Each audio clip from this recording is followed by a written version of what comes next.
stream. I gotta hear it. Ladies and gentlemen, are you ready for the first official streamed Artifact game? Let me hear it out there. Line, players, yes. We're beginning. Bruno? That's it. Let's talk about this bad boy. What do we got Okay, here? so actually we get to see all 4 colors in this first game. Our Artifact champion, Luminous, is gonna be playing a green-black deck. That's correct. Now, you will notice that the health on the towers are a little bit different. We do have a bit of a handicap for our champions. They have 30 less HP on all 3 of those towers. Now, if you guys have never seen Artifact before, I'm going to give you the real quick spiel. You kill the towers, and you expose the Ancient. If you can kill the Ancient, you win. Or you kill 2 towers, and you win. So, a little difficult for our champions there. Yep. Ancients are special towers that have 80 health as well, and they get exposed once you destroy a tower. So your choices are between destroying 2 towers, doing total of 80 damage among 2 lanes, or going full in on 1 lane, but you have to do 120 damage. So it is a little bit hard to commit only to 1 lane. You can't, just like in Dota, you shouldn't put all 5 heroes in the same lane. You're gonna be ending up losing on the attack, but sometimes, you know. That's right. There's a lot of different ways to win an Artifact. One thing that you guys are going to see a lot is the abandonment of lanes, the all-in on other lanes, the spread out. I mean, with all these different win conditions and all these different lanes, there's a lot of different ways to win, which is one of the more exciting aspects. So let's talk about these decks, Bruno. Yes. And what's happened so far. So the very short version, the green-black deck is a deck that relies on ramping up on mana and ramping up on gold. Now, mana is a concept that a lot of you card players might be familiar with. Mana helps you play spells. You can see the cost of spells at the top left corner of these cards.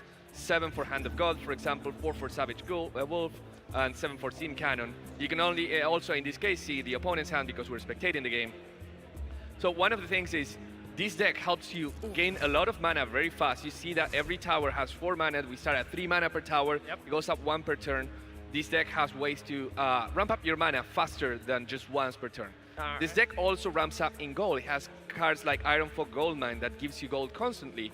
Also, you have cards like Payday, which we'll see later, probably that doubles the amount of gold that you have. And also, of course, by destroying enemy heroes and enemy creeps, that will give you gold. Exactly 1 gold per creep killed and 5 gold per hero killed. That's correct. Now, in this first lane, you're going to see this red hero Bristleback. Nobody blocking him and some massive damage onto that tower. Your red heroes are going to have a lot of damage, a lot of health, and usually a lot of armor. But while they're strong in the early game, they tend to fall off in the late game. Mid game is okay, though. They have some powerful summonable creeps. But as we saw right here in lane 1, a lot of damage for our competitor. And our champion, though, is dominating lane 2. 24 damage on that tower, summoning that little woofy lichen buddy. Yes, and we talked about how powerful in the early game the red color is, but then to offset that, blue is really strong in the late game, and we will see spells like Eclipse, which will be able to, if getting enough charges, which you acquire by having Luna survive in the lane, you will have a lot of power to clear those lanes later and open the tower to those beefy red heroes that have a lot of attack power. Yep. What we just saw there was a little passive from Zeus. Every card, hero card that comes in the game, typically has a passive and 3 specific cards that they come with, along with their own stats. Zeus' passive, every time that he plays, a blue card is played in his lane, he'll do a little static shock, just like in Dota, a little static field, and he'll do 1 piercing damage. So we just saw our Artifact Challenger kind of clear his board on lane 3 by spamming those very low-cost early blue spells. Yeah, and let's talk a little bit about the flow of the game. Sure. So the game starts in lane 1, the lane to the left, and then you go there, you play your spells, the opponent plays spells, you get to do 1 action each time, so you do something, they do something, you do something. At any point you can choose to pass, or your opponent can choose to pass. However, passing does not mean completely forfeiting the lane, it just means I'm going to wait to see if the opponent does something, and if they do something, you can still react to it by doing something else. Now, if both players pass in a row, then the lane is considered over at that point and combat happens. And combat is everyone attacking their attack target. And you can see these little arrows, which most of the time will be facing the person in front of them. That will mean that, for example, in this case, Rix, this hero, will be doing 3 damage, as you can see here, to the creep, and the creep will be doing 2 damage to him. Yep. You can also see these red skulls here saying, hey, if we go to combat right now, this thing is about to die because it's taking lethal damage. So just so you don't forget and you don't have to do the math, because math is hard. Math is hard. You know, big red X and skull typically doesn't mean a good thing. So Nope. you can tell that that guy's definitely going down here. A Right. Stone Hall Cloak. Let's talk about items, Bruno. Yes, so we talked about gold and how like this green-black deck wants to make a lot of gold, and the gold in general is good in the same way that you have in Dota. Whenever you kill a unit, you get some gold out of it. Now, what do you do with gold? Same as in Dota, you buy items. Uh-huh. So at the end of the 3 lanes, we talked about how one lane goes. You go lane 1, lane 2, lane 3. After lane 3 is over, you will go to the shop. The shop will present you with 3 options to buy. We'll talk a little bit more about the options later, but the idea is that you can spend your gold into choosing one of those options to put into your deck. Now, once you spend the gold and you get the item, that item is free to cast. It costs no mana. That's right. So, and it lasts forever. And it lasts forever. You can equip it on a hero, like you can see these face boots here equipped on Luna. Face boots are a really interesting item that lets you swap the hero with another ally. We talked about combat, and we talked about how important it is to like know what you're hitting. Baby. And as we see that Luminous already took one of the towers of our challenger. Yeah, Facebook will allow you to swap. You have 3 slots for each hero, and a weapon slot, an armor slot, and an accessory slot. Weapons generally increase your attack, accessories increase your health, and armor increases your armor. Now, what is this number in the middle that some people might not be familiar with? Ah, my friend, that is armor. Armor is essential in decks like red decks, but pretty good for everybody. Basically, it negates damage that's coming in. Let's say that a creep hits my boy Keith the Bold here, the ogre champion himself. Their creeps are doing about 2 damage, but he has 1 armor, so they'll only do 1 damage. It blocks that damage completely. There are mechanics in the game called piercing that will go through armor, but we won't be seeing any of that yet today. Let's go ahead and check out, well, let's talk a little bit about what happened in that middle lane. We saw the Ancient get exposed, Bruno. That's a big deal. Yes, when you destroy a tower, you expose the Ancient. The Ancient is invulnerable for that turn, so you can't destroy the tower and the Ancient in the same turn. You have to wait until the next one. So no one-turn kill shenanigans here.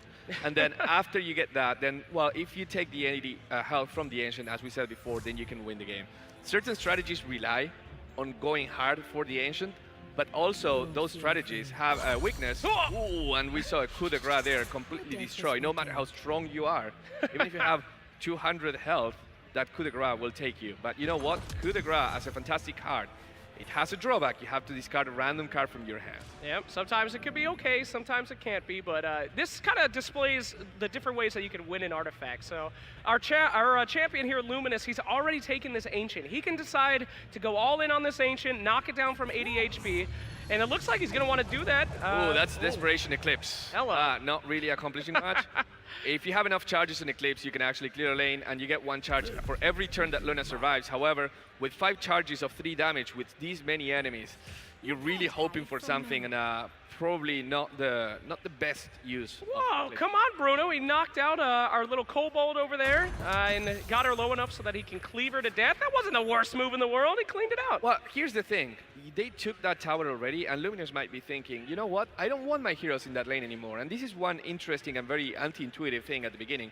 Sometimes you want your heroes to die, and I think Lumi was completely happy with letting his heroes die, so he can actually relocate them in some other lane. He will have Ricks in the fountain ready, and we'll talk about the scoreboard a little bit here. You can see in the top left corner not only which heroes are in which lane, how much health each tower has. This yellow one here is the Ancient that is exposed and glowing, and also which of your heroes are in the fountain and which of them are coming back next turn, marked with a check mark, and which ones are 1 turn away. Oh, a second Eclipse. Now that was a very risky move, but he needed to get that extra damage on there so he could get lethal on this tower. So yes, he's dedicating an Eclipse, but he does take his Ancient. Now we're tied up, kinda. 2 Ancients are exposed, but things are looking pretty good for our Artifact champion. Absolutely, and one card that I see the Artifact Challenger play is Red Mist Pillager. It's like, I think, one of your favorite cards. Oh, that's my boy right there, my friend. Red Mist Pillager. Yeah, go ahead. Tell us what he does. Okay. So every time Red Mist Pillager hits the exposed tower or Ancient, if he does any damage, he will spawn another one. And if those 2 hit him on the next round, they will both spawn another one and another one. Those boys get out of your hand pretty quick. If you just leave them alone to an exposed Ancient, they can quickly take that 80 HP down. Uh-oh, Bruno! Oh! That's an improvement, baby! Okay, so we've seen these little circles. Some have spikes, some have glows. these little circles are improvement. Now, improvements are cards that you play on a lane, and they modify that lane forever. They stay there, and they have either sometimes a continuous effect, like giving your tower +2 mana, we talked about Ram before, or sometimes they have active effects, like Steam Cannon, which every turn allows you to deal 4 piercing damage to a unit in any lane. So as long as this improvement is here, whenever it's this lane's turn, he can actually go and shoot anything in any lane and get rid of whatever he wants. Yep, it's an extremely powerful spell, but you're going to see these huge spells coming out around 6 or 7 mana. We're kind of getting into the late game here. However, a lot of these big blue spells are going to be coming out as well. You've been seeing a lot of these blue heroes dying, but this is when they start to kind of power ramp and get a lot better. So we'll be seeing powerful things coming out here. He has already used a lot of his eclipses, which are some of his better skills, but we'll see what he gets here, Bruno. Yep, and the important thing is that he played the Conflagration in this lane. I think this is a really important play. Conflagration is, again, another improvement that at the beginning of that lane, it will deal 2 damage to everything in that lane. And we can see here already that Rix has -1 armor because of that Viscous Nasal Goo. Yes, you can have negative armor, and it works just like you would expect. You take more damage every time you take damage. Negative armor is a nasty, nasty lady, okay? You get -2 armor. If you receive 1 damage, you get how much, Bruno? 2. That's math for you, ladies and germs. Now, it doesn't seem like a lot, but if you're going to hit with 6 damage, -2 adds up pretty quickly. So anyway, let's check out this lane right here. He does have 1 Red Mist Pillager poised to attack that Ancient, which will spawn another one. Our Challenger looking okay in this lane. I'm not sure, though, that Lumi even cares. Part of our artifact is knowing when to get out of a specific lane, who cares about that lane, and moving on to try to take other ones. Yes, and with this, Lumi ensures that no Red Mist Pillagers will be attacking the tower and stops the swarm. Now, if Red Mist Pillagers go out of control, as we said before, they can actually very easily take your Ancient. Yep. But they have only 2 health, so they're really easy to deal with. A melee creep can deal with them. So you can only play it and actually take a lot of advantage if you're playing them in a relatively empty lane. Oh! And Lumi now knows that he has to go for that win. He took that second tower, he wants to take that first tower, and he's pretty close to that. He also knows that there's no heroes coming back for the challenger, Dabney.